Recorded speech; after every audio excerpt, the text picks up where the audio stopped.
Okay, great to see everybody. And I won't say much about this, so we can spend our time learning it.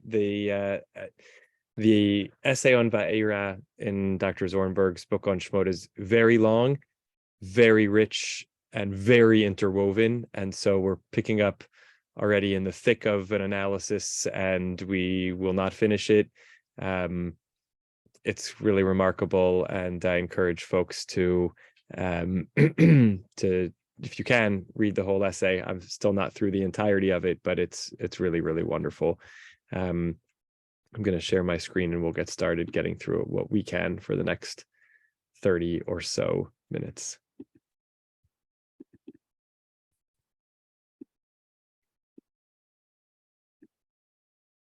And I should say, add one other thing, which is I hope in the next day or so to send you the page or two of the footnotes that correspond to these pages in the essay, because one of the things, as we've often discussed with Rav Meidan, agree or disagree with his analysis, one of the things he often does is introduce midrashic or medieval commentaries that we might not otherwise have seen that bear reflecting on. And I felt this way here too, at least for me.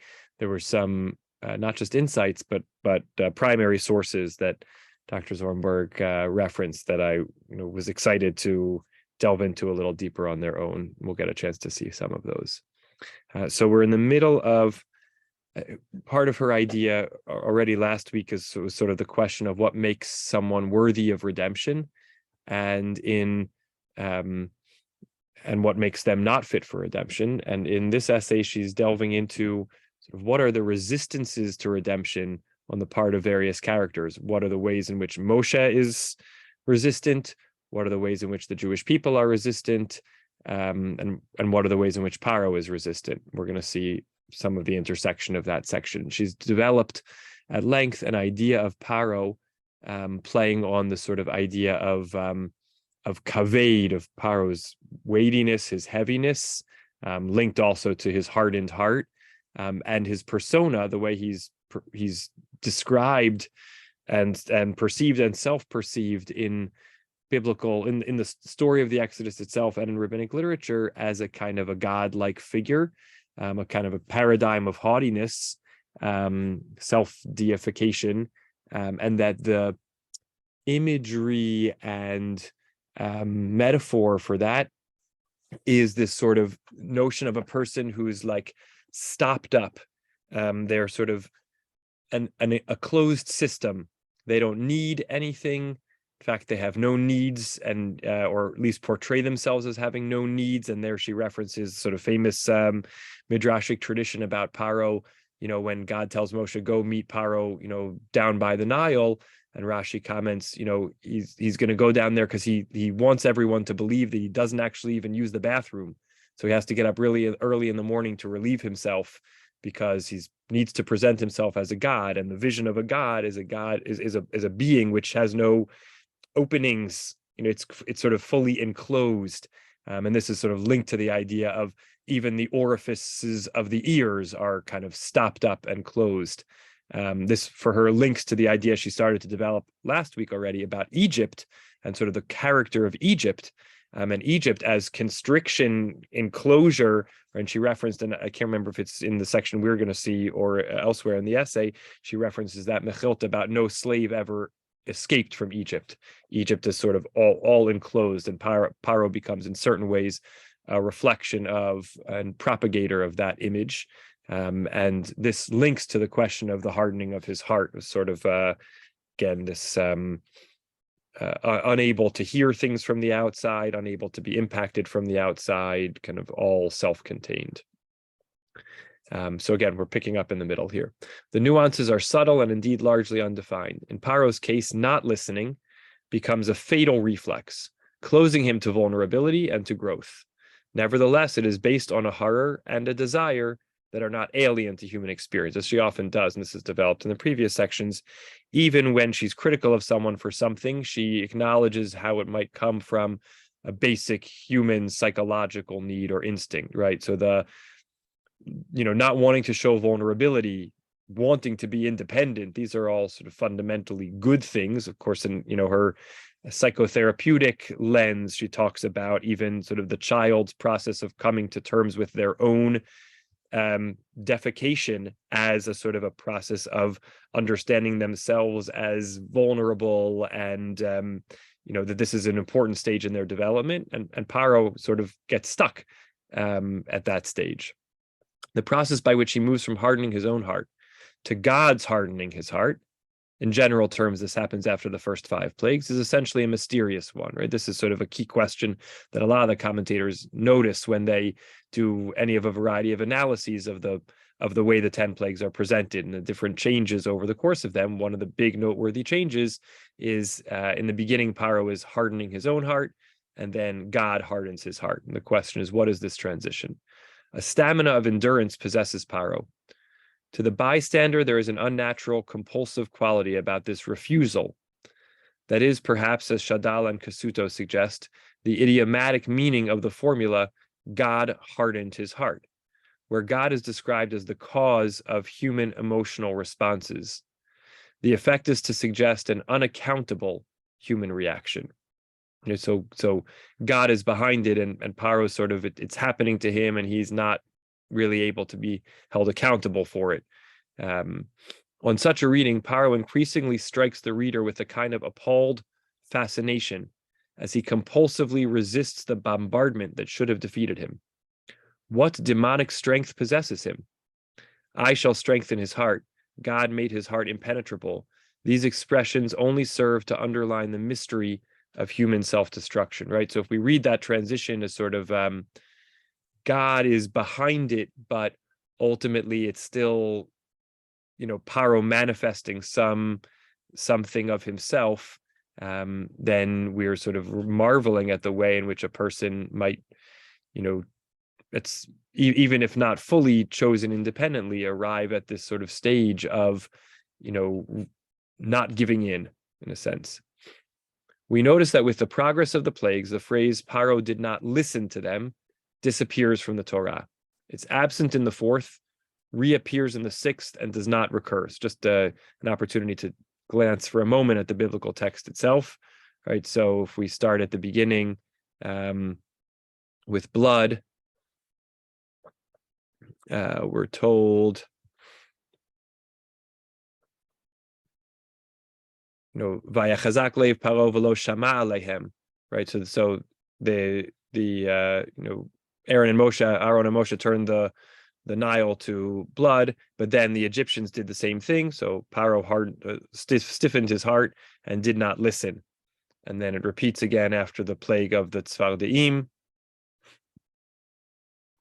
And we're told, Paro asks Moshe and Aaron to sort of pray on his behalf. They end the plague. Paro saw that there was relief. V'lo shama aleihem. He did not heed them. And the same thing repeats on. And then we notice that in the 4th plague, it's gone. It recurs in the 6th, and then after the 6th, it's gone entirely. 7, 8, 9, 10. We don't have that lo shama Paro. Without being overly systematic, I would suggest that the 6th plague, boils, represents the crisis of the narrative, the turning point where God's role in Paro's resistance begins. At this juncture, the expression lo shama, he did not listen, is used for the last time, in a last flare-up of deafness, after 2 plagues where no mention is made of it. This plague is characterized by the explicit failure of Paro's magicians to duplicate Moses' miraculous feat. This represents the final breakdown of Paro's belief system. Because she's going to make a lot out of the plague of boils, we'll just go there to look at it for a minute.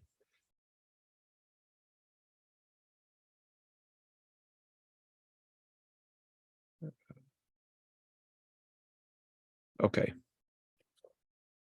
So God says to Moshe and Aaron, take these handfuls of soot, throw it in the sky.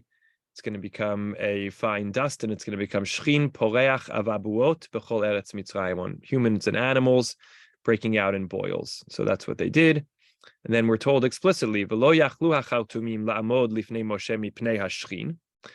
The magician priests were unable to confront Moshe because of the shchin. Kayash hashchin b'chartumim uv'chol Mitzrayim. So, she interprets, of course, that they could not duplicate the plague. But at the first level, what we know is they couldn't even show up to try, because they were afflicted by the boils themselves, and that sort of disabled them.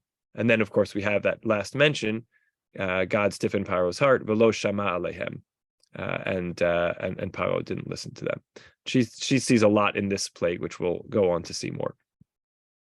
Right. So now that Paro's magicians can't do it, they can't overcome the boils in order to duplicate the plague.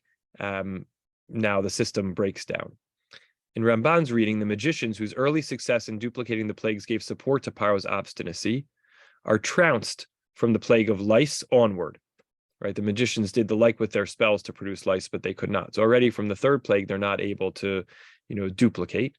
At the sixth plague, however, the plague of boils, they too are affected, and in sheer shame are unable to appear in public. The magicians were unable to confront Moshe because of the inflammation, for the inflammation afflicted the Egyptians as well as the magicians as well as the other Egyptians. And here's the Ramban: they were ashamed and confounded and embarrassed, since they were full of boils and could not preserve themselves. So they did not enter the king's palace, nor did they appear before Moshe in the streets, but stayed closed in their houses. After this point, when the last vestige of rationalization has disappeared, Paro has only the mysterious momentum of his own impulses to drive him. The Torah no longer describes him as lo shama, as not hearing, since the critical eye, this is an idea she developed earlier, of inner conflict is silenced. There is no more refusal, no more sealing of the vulnerable apertures.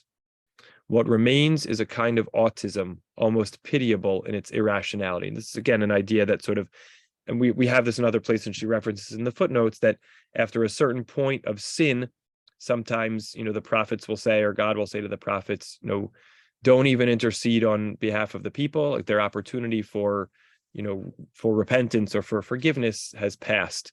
And here too, this sort of sense that Paro was willfully doing this for a period of time, that lo shama, even though it means he didn't hear, he was making at some level a choice not to hear. He was closing his ears.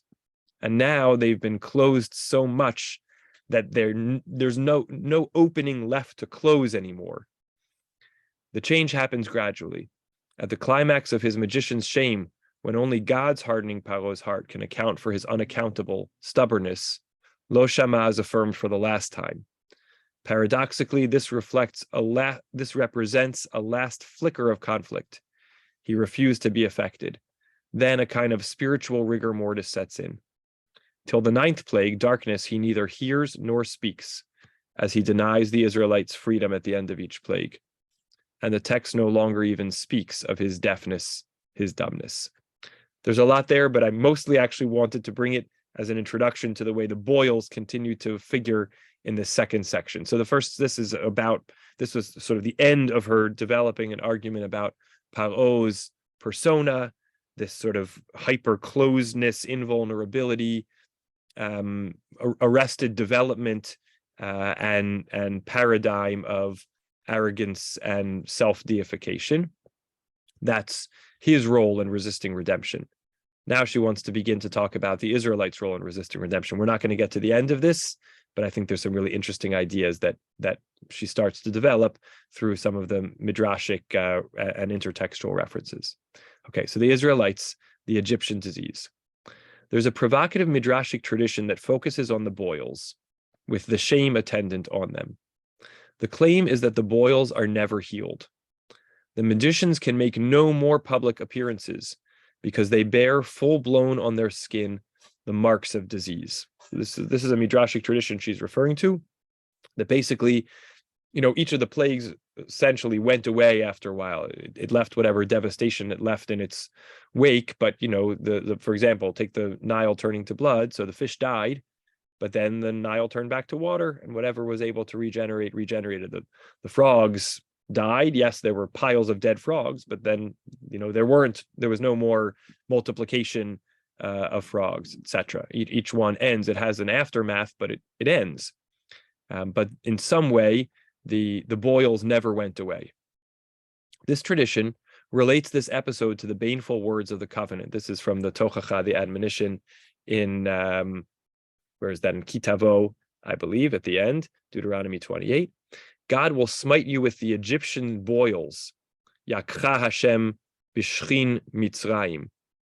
And the pasuk goes on to say, Asher lo tuchal lehirafe, which are incurable, right? So much later on, we have a reference, and just again, this is one of the things that jumped out at me. I never saw any intertextual discussion of this idea that, later on, with Egypt long in the rearview mirror, God chooses to mention amongst the many punishments and sufferings that God would cause the Jewish people if they don't heed the covenant, Egyptian boils, which are incurable.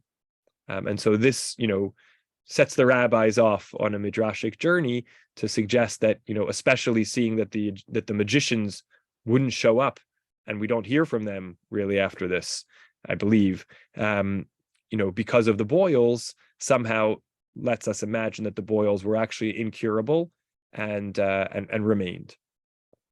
This specific pathology is characterized by incurability. This motif is repeated a few verses later. God will smite you with malignant boils on knees and thighs, which are incurable. Over 40 years in the desert, the people clearly remember the peculiar horror of this skin disease for which there is no healing. This, of all the plagues, leaves a trace in Israelite folk memory. There is an echo of it even in Job's sufferings, when Satan is given permission to inflict boils on Job. After losing his children and his wealth, this is a very Rav Meidan, by the way, to jump to Eov, from the plague of boils to the tochacha about boils, Egyptian boils, to Eov.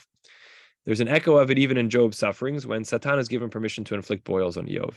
After losing his children and his wealth, this might seem like an anticlimax, but Satan knows otherwise.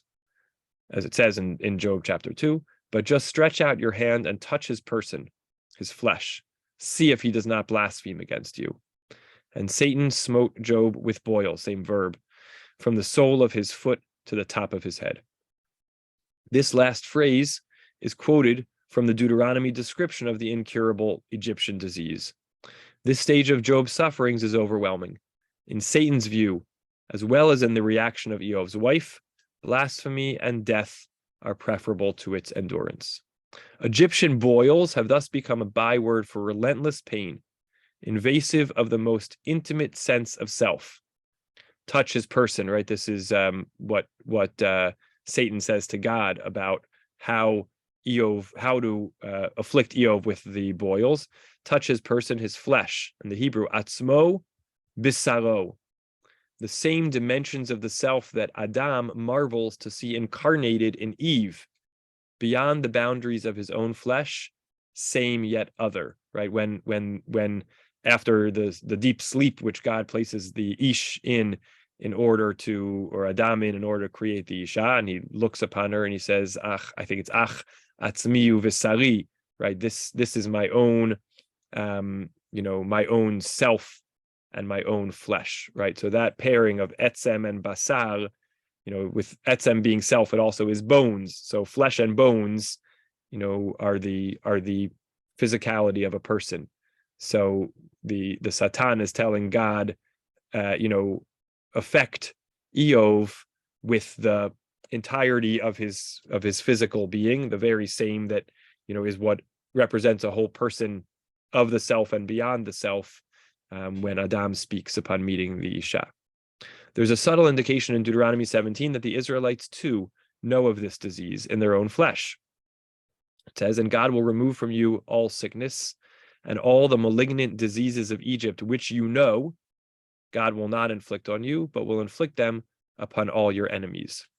The reference to the Egyptian disease is left unspecified, right? So here she's acknowledging this isn't a perfect parallel. It doesn't say the boils of Egypt. It just says, all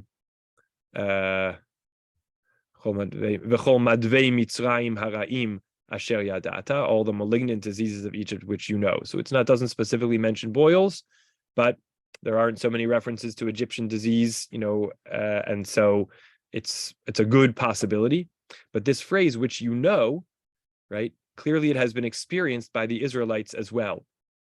You could argue that which means, which you've borne witness to, but she's reading it as, asher yadata, not just, intellectually, but which you know from your own experience. So God will, let's look at this verse again. God will remove from you all sickness, and God will remove from you the malignant diseases of Egypt, which you've experienced them, and God will now remove them, will not inflict them upon you, but will inflict them upon all your enemies. The reference to the Egyptian disease is left unspecified, again, so we don't know for sure that it's boils, but clearly it's been experienced by the Israelites as well. God promises to remove it, that is to cure, rather than to prevent its ever affecting them. So again, we have this, hint to the idea that it was experienced. Now she wants to develop that one step further. I know we're going a lot before pausing, but short time, lots to cover. We'll go a little bit more. Immediately after the exodus from Egypt, indeed, God had made a paradoxical promise to the people on this very issue. The people had been led across the Red Sea where the Egyptians drowned. They had complained about the bitter water, and it is sweetened by a tree being thrown into it. Right now we're into Parashat Beshalach, Song at the Sea. They get to Mara. They complain that the waters are bitter. God shows Moshe some tree, throws it into the water. The waters are sweetened. There, God establishes some law and statute.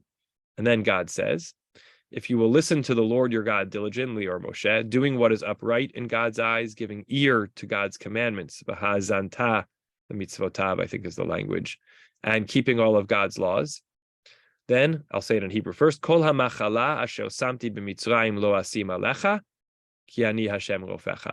I will not bring upon you any of the diseases I brought upon the Egyptians, for I am the Lord your healer. Which makes 2 points here. First, the fundamental condition for God's promise is an act of listening. Right? If they listen, that's the way that the language of obey, keep the commandments is used as v'ha'azanta. Literally, it's well translated here, give ear. If they listen, then they will be immune to the Egyptian disease. For I am the Lord your healer. The last phrase has occasioned surprise. As the Talmud puts it, since God will not inflict disease, what need is there for healing, right? On the face of it, there's a little bit of a contradiction. The verse says, I won't bring upon you any of the diseases, for I am the Lord your healer. But why does God need to be a healer if God is just saying, I won't bring the diseases? If God says, I would bring them, but then I would heal them, it would make sense. What's the relationship between I won't bring them and I am your healer? Rashi gives 2 answers to the same question. On this same verse, right, all the diseases I brought upon the Egyptians, I will not bring upon you, lo asim alecha. So the first Rashi quotes the Midrash, and if I do bring them upon you, it will be as though I had not, for I am the Lord your healer. That is the Midrash. Rashi first quotes the Midrashic interpretation that says, I'm not going to bring them on you, but if I do bring them on you, then they won't be very bad, or they'll go away quickly, or I will then heal them from you. So that's sort of the way of bridging the seeming contradiction. I won't bring them, and I'm your healer. I won't, but then I might, and if I do, I will still heal them. The Pshat, Rashi goes on to say, primary contextual reading, is that I am the Lord your healer, teaching you Torah and commandments so that you may be preserved from these diseases. Like a doctor who tells his patient, do not eat foods that make you liable to get sick. That is the effect of giving ear, izun, to the commandments. As it is said, it will be a cure for your body. She explains, the second answer, the Pshat, refers to preventative medicine. A healthful regime of Torah and mitzvot will create an inner balance that will immunize against disease. Right? So in other words, what does it mean that I'm your healer? It means I'm your doctor, the one who wants you to be healthy and is giving you preventative medicine, giving you the Torah and the mitzvot. And if you keep the Torah and the mitzvot, then indeed you will never get sick, right? So going back to the pasuk again, if you listen to the Lord your God, I won't bring any of these diseases because I'm your healer, meaning the one who is worried about your health and provides you the Torah and mitzvot, that if you keep them, you won't get sick to begin with. So it involves a little rereading of healer as the one who is concerned with your health and gives you preventative medicine. The second answer, the Pshat, refers to preventative medicine. A healthful regime of Torah and mitzvot will create an inner balance that will immunize against disease. The first explanation is less harmonious, less elegant. I will not inflict the Egyptian disease upon you, and if I do, it will be as though I had not, for I am your healer. The awkwardness here is striking. Why, in fact, does Rashi resort to a second explanation? By second, she means first, the midrashic explanation. When the pshat, God as a preventative healer, seems so satisfactory. Rashi's source in Sanhedrin 101a suggests an important answer to this question, right? So she's doing the important back work. When we have a question about Rashi, it's important to look at the sources Rashi's quoting and see if there's more context or more insight from there. So she goes back. The Midrash, which is quoted in the Mechilta, appears also in Sanhedrin, and she looks there. The Gemara in Sanhedrin says, if you listen, I will not inflict the Egyptian disease. If you do not listen, I will inflict it, but nevertheless, I am your healer. Right. So that's the basis of Rashi's comment. God's condition with the people is analyzed for both possible eventualities. Their listening will result in perfect health, but even if they don't listen and have to suffer the Egyptian disease, God makes a most significant promise. God opens up the prospect of refuah, of healing. This possibility goes against the grain of the Egyptian pathology in its very definition. It cannot be cured, right? In the earlier we saw the verses in Devarim, which describe these Egyptian illnesses or the Egyptian boils, asher lo tuchal lehirafe, which cannot be cured. Now God is saying, but in relationship with me, I will be able to cure those incurable things. God here introduces a motif that is of the utmost relevance to the question of redemption. What is to happen if physically or spiritually the people betray symptoms of the Egyptian disease? God offers cure on the realistic premise that illness cannot be entirely avoided. In physical terms, the capacity of the body to cure itself is the very condition of health. The ability of doctors to assist in this process, maybe there should be an is there. The ability of doctors to assist in this process is one of the major achievements of civilization. In spiritual terms, too, the capacity of the organism to deal with melancholy, conflict, challenge is a better indication of vigorous health than any measures to prevent sickness. By the way, this echoes very strongly in at least one of the essays in, I think, early in Vayikra of Dr. Zormer's that we saw. She talked about this idea of kind of like, incorporating illness into our sort of holistic identity. I remember she references very strange seeming to us, cultic practices of people that ate some horrifically, vile thing. And it was sort of representative of this idea that you actually can't avoid all, contamination. You have to actually sometimes consume contamination with all the, contemporary virology and that this suggests. You have to actually consume sometimes contamination so that your body learns to deal with it, right? So this idea that ultimately the notion of healing is the idea of vulnerability and response, as opposed to sort of impenetrability, which is ultimately unsuccessful. The Egyptian sickness, the boils in skin and flesh, is related to the question of listening. A basic indisposition to listen is Paro's pathology. Now we're going to tie together at least the threads that we can tie together tonight. A basic indisposition to listen is Paro's pathology. A misalignment of the borders of his body, right? A fantasy of total control without entry or exit. Here it is. No slave ever escaped from Egypt, with Paro as Egypt, embodied.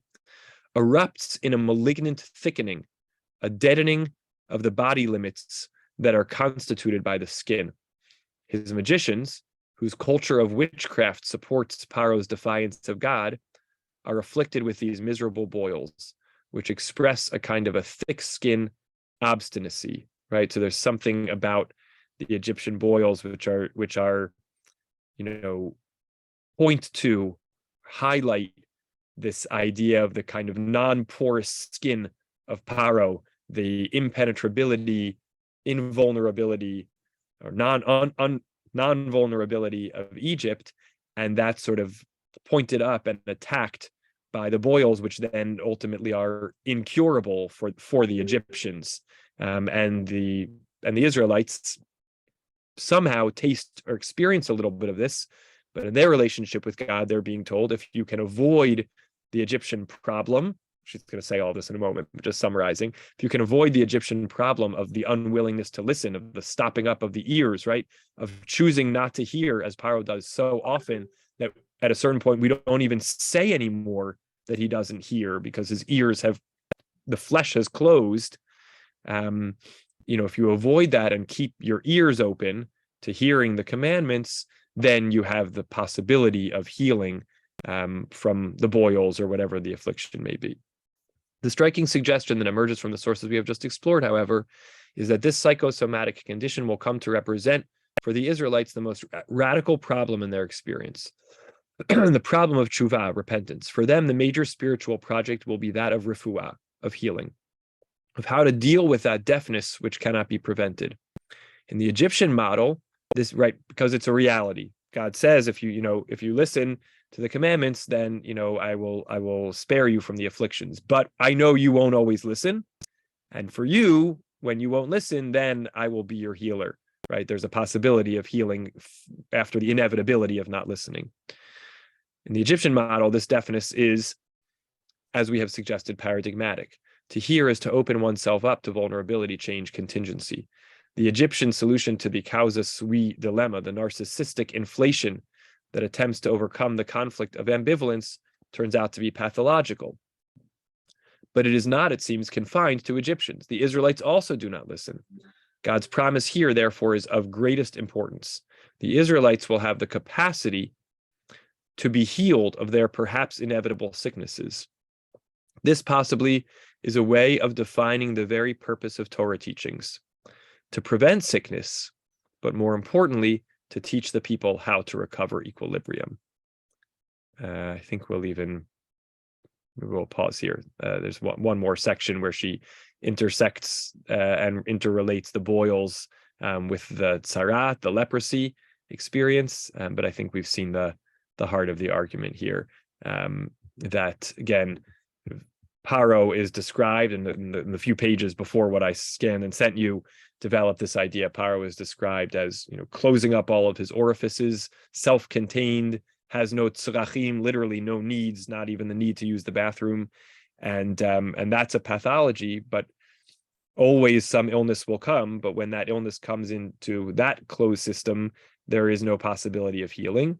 And the Jewish people, God promises them, if they do open up their ears, if they can break free of the constraints of Egypt and hear in some way, then they can develop a different kind of relationship with God. If they're willing to have ambivalence here, be vulnerable, then when the inevitable sicknesses will come, things which in the Egyptian model will be incurable, for the Israelites, they will be curable, and God will, begin that journey with them towards healing. Questions, comments, reactions?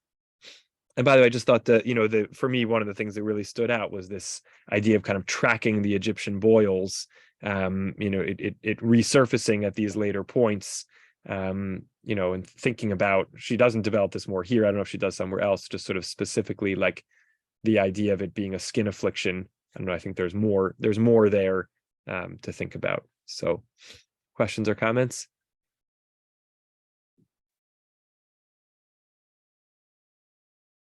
It's okay if not. I wonder if one could read Pharaoh's public presentation, in a more in a friendlier way, in a more appropriate, friendly, let's say, for the moment. He adheres to his own beliefs. He adheres to his own heart, and he's got a stiff upper lip, a stiffening of his gut, a stiffening of his resolve. So you would want that in someone who is maybe being tortured, or who has a leadership position that involves a barrage of varying pressures. You would want him to be a man of resolution. So maybe there's a little pushing the other way. It could be seen as a positive rather than a negative. Yes, I think that's a very reasonable counter reading. It sort of runs against the grain of her whole kind of thesis about what Egypt is all about and what Paro is all about. So I understand why she wouldn't entertain that approach. And I think, again, in Jewish tradition, where Paro is the sort of an arch nemesis, it's a provocative reading. But I certainly agree with you that for Paro's sake, arguably that quality is important. And even Dr. Zornberg, I think, would say, yes, it is an important quality, but up to a point. There has to be a limit to the resoluteness. At some point, you actually have to, concede defeat or concede vulnerability if you really are. I mean, in my own head, I hear like comparisons to Putin, the way I feel like I see him in the, just sit there and have your war room meeting after meeting, no sign of weakness. And so, right, we would say, to achieve what he needs to achieve, yes, that's the right persona. But I think but the criticism of it is, of course, also correct. So so Paro and Putin are pals on one reading. in this position. Yes.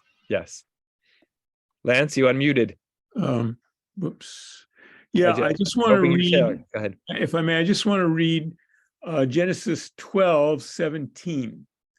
But the Lord inflicted serious diseases on Pharaoh and his household. Now, my question is, which came first, Genesis or Exodus? And why is it the same thing going on in Genesis in one line that goes on for chapters in Exodus? It's an odd quirk. I think most people are aware of it, but it just raises a serious question about what's really, going on with these texts. And of course, for me, they are texts. I'm a retired professor of literature. But the other point about Pharaoh is that his name, I think, in Egyptian means White House or Great House. In other words, his name means the Great House. But in Hebrew, the Sar, the Sartzeva, is the captain of the hosts, right? The captain of the army. And it's interesting that from a certain point of view, what is being done here is Hebrew is being mapped onto the Egyptians. Do you see what I'm saying? Maybe I'm not clear about this. In other words, things are going on here that are difficult to really understand. There's absolutely no historical, in my view, there's nothing historical about this, pure fiction. But the real question here is, what's really going on? And just my thought is that they're not talking about the Egyptians. They're not talking about the Hebrews. They're talking about the Assyrians, and they're talking about the Sumerians. Great. Thank you. A lot to digest, but certainly the parallel to the plagues afflicting Paro and his house is striking, and of course one can go with it in any of a variety of directions. I think the more classical, traditional response would be something like Masavot Siman Lebanim, what befell the patriarchs and matriarchs was a sign of things to come in the future, but it could certainly be read in other ways as well. David L. I have a much simpler question. It seems like Dr. Zornberg is turning the story of at least the boils around. Are the boils brought by God as a punishment, or are the boils a natural result of the behavior of Paro and later on the Bnei Israel? And what's happening here is not a makah as we usually think about it, that is a punishment brought by God, but is a withholding of necessary treatment. Yeah, I think that's a great question. I don't know that I know the answer to what she would answer to that question, but I think the point is really well taken, and it's also consistent with some, I think we saw this in Rav Meidan also. Sometimes he would read something as it's not a punishment per se, but a natural consequence from a set of actions or something like that. So even while the story presents it as, throw this, dust up into the sky and the boils are going to come, we can certainly apply a sort of layer of interpretation and understanding that this is really, exactly a natural outgrowth of the hardening, the closing of the skin, closing of the pores. Yeah. Great. And there certainly are also, there are readings of the plagues that are sort of, cascade effect where one leads to the other. I don't know how this fits into that system, but it's another kind of, genre of that reading where it's not 10 discrete punishments that God picked, but, a set of causes and effects. All right, I said 9:40 and it's 9:46. So looking forward to continuing next week. We'll hopefully have even a drop more time and go on to Bo. Have a great rest of the week, everybody. Happy MLK Day. Love to mom and dad. Thanks, Rev. Stephen. Thank you.